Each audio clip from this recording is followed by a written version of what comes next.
La vuelta al mundo en 80 días, de Julio Verne.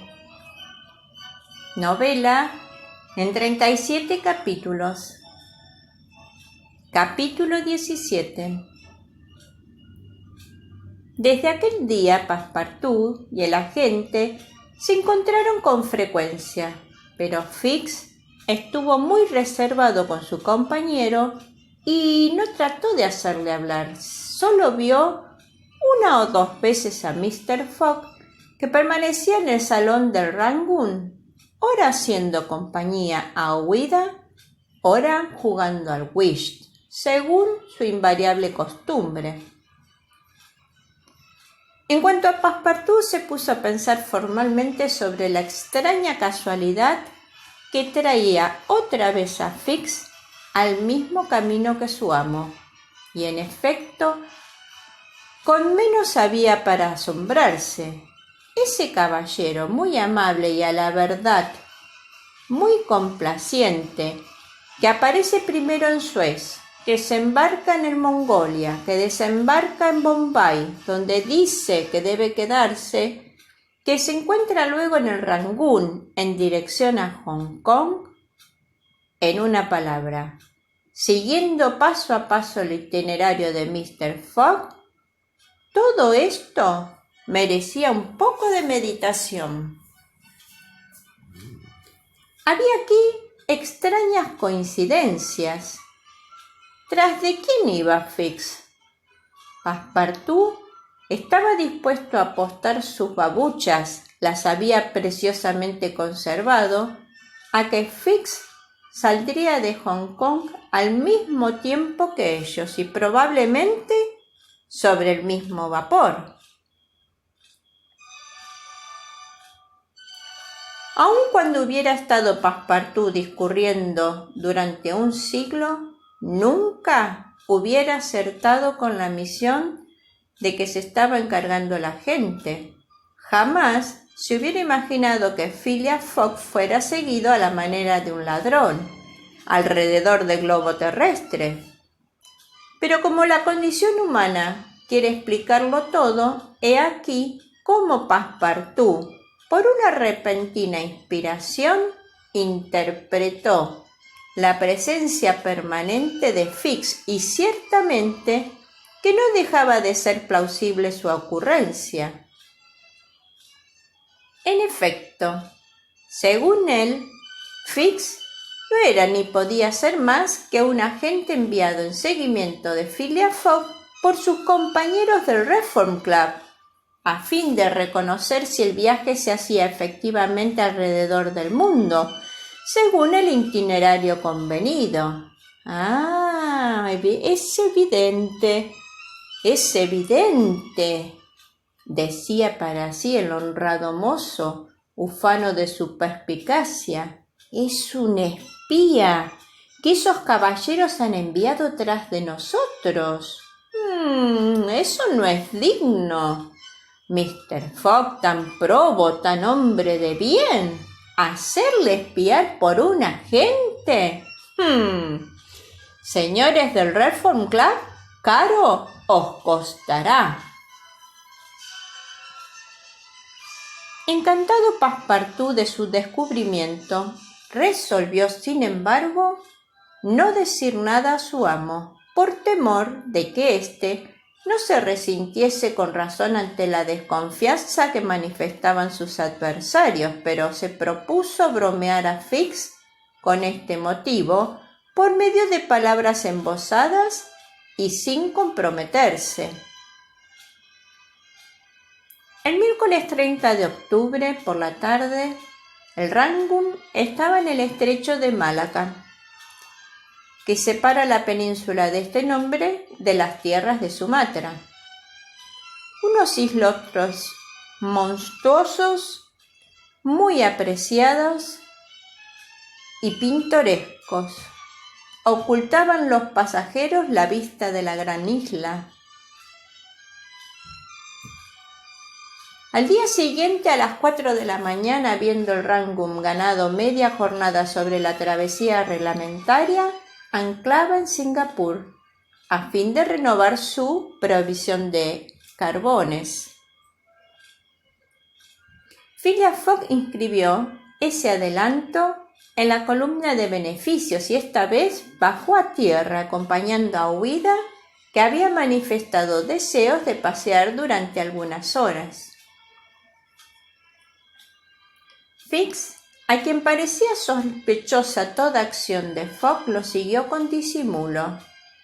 En cuanto a Passepartout, que se reía in petto al ver la maniobra de Fix, fue a hacer sus ordinarias compras. La isla de Singapur no es grande ni de imponente aspecto, carece de montañas y por consiguiente de perfiles, pero en su pequeñez es encantadora. Es un parque cortado por hermosas carreteras, un bonito coche tirado por esos elegantes caballos importados de Nueva Zelanda, transportó a Mistress Ouida y a Phileas Fogg al centro de unos grupos de palmeras de brillante hoja y de esos árboles que producen el clavo de especia formado con el capullo mismo de la flor entreabierta. Allí, los setos de arbustos de pimienta reemplazaban las cabroneras de las campiñas europeas, los agüeros, las grandes helechos con su soberbio follaje, variaban el aspecto de aquella región tropical. Los árboles de moscada, con sus barnizadas hojas, saturaban el aire con penetrantes perfumes. Los monos en tropeles, que ostentaban su viveza y sus muecas, no faltaban en los bosques, ni los tigres en los juncales. A quien se asombre de que en tan pequeña isla no hayan sido destruidos esos terribles carnívoros, le responderemos que vienen de Malaca atravesando el estrecho a nado. Después de haber recorrido la campiña durante 2 horas, Ouida y su compañero, que miraban un poco sin ver, volvieron a la ciudad, extensa aglomeración de lindos jardines donde se encuentran manguitos, piñas y las mejores frutas del mundo. A las 10 volvían al vapor, después de haber sido seguidos sin sospecharlo por el inspector, que también había tenido tiempo para hacer gasto de coche.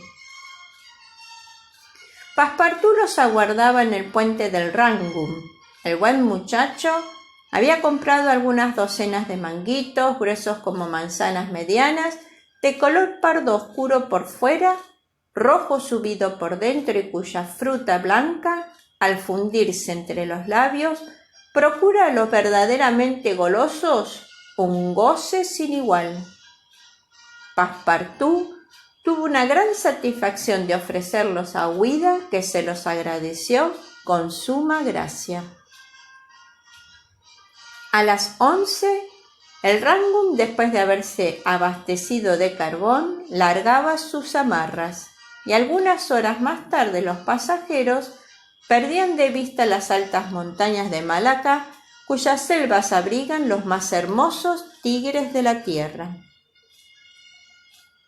Singapur dista 1.300 millas de la isla de Hong Kong, pequeño territorio inglés desprendido de la costa de China. Phileas Fogg tenía interés en recorrerles lo más en 6 días, a fin de tomar en Hong Kong el vapor que partía el 6 de noviembre para Yokohama, uno de los principales puertos de Japón. El Rangoon iba muy cargado. Se habían embarcado en Singapur numerosos pasajeros, indios, ceilaneses, chinos, malayos, portugueses, la mayor parte de los cuales iban en las clases inferiores. El tiempo, bastante bello hasta entonces, cambió con el último cuarto de luna. La mar se puso gruesa, el viento arreció, pero felizmente por el sureste, lo cual favorecía la marcha del vapor. Cuando era manejable, el capitán hacía desplegar velas, El Rangoon, aparejado en bergantín, navegó a menudo con sus 2 gavias y trinquete, aumentando su velocidad bajo el doble de acción del vapor y del viento. Así, se recorrieron sobre una zona estrecha y a veces muy penosa la costa de Annam y de Cochinchina. Pero la culpa la tenía más bien el Rangoon que el mar, y los pasajeros, que se sintieron la mayor parte enfermos, debieron achacar su malestar al buque. En efecto, los vapores de la Compañía Peninsular que hacen el servicio de los mares de China tienen un defecto de construcción muy grave. La relación del calado en carga con la cabida ha sido mal calculada y por consiguiente ofrecen al mar muy débil resistencia. Su volumen cerrado, impenetrable al agua, es insuficiente. Están anegados y a consecuencia de esta disposición bastaban algunos bultos echados a bordo para modificar su marca.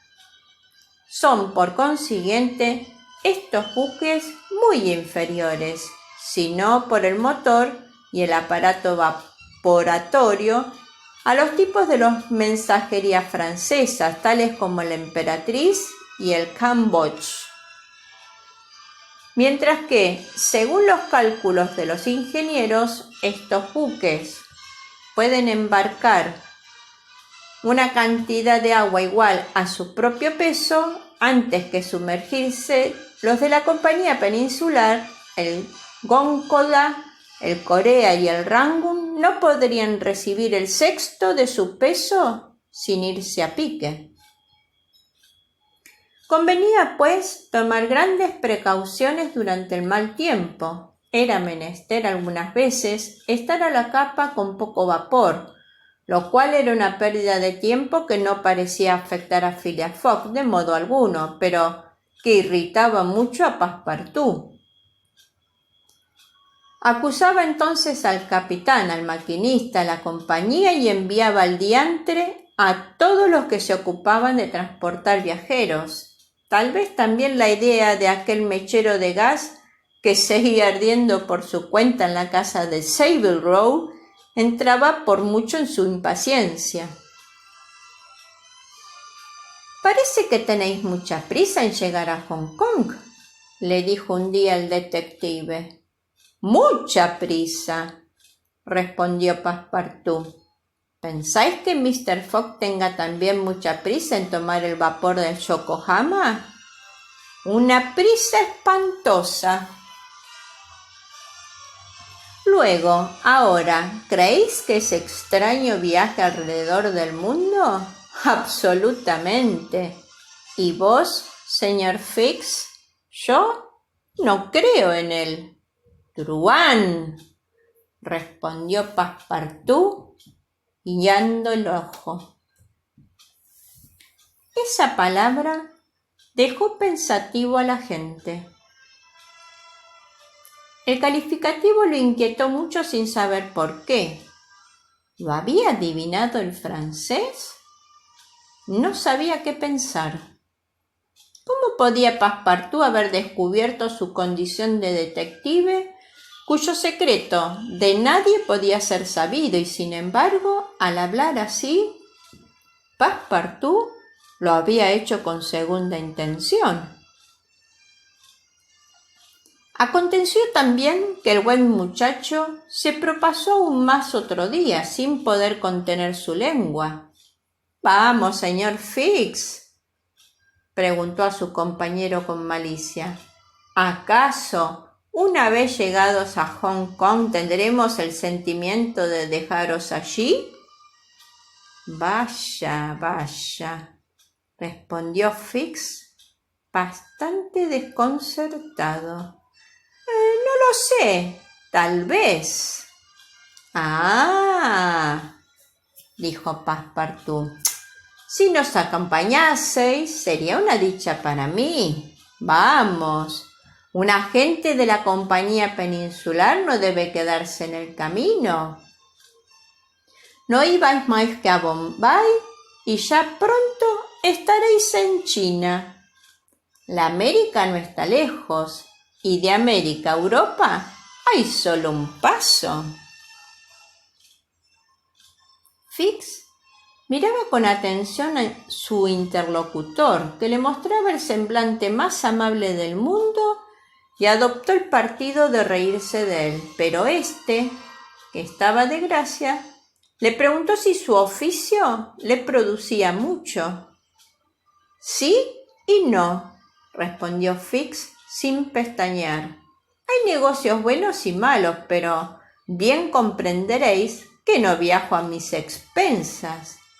Ah, en cuanto a eso, estoy seguro de ello, exclamó Passepartout, riéndose más y mejor. Terminada la conversación, Fix entró en su camarote y se entregó a la meditación.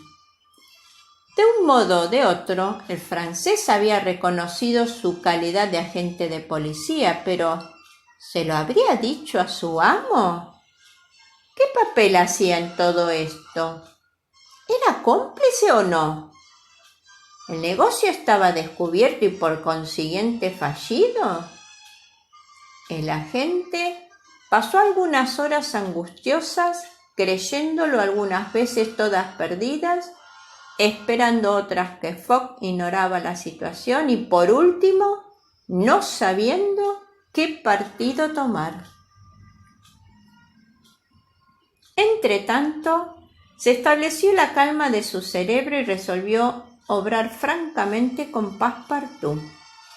Si no se encontraba en las condiciones apetecidas para prender a Fogg en Hong Kong, y así Fogg se preparaba para salir definitivamente del territorio inglés, él, Fix, se lo diría todo a Passepartout.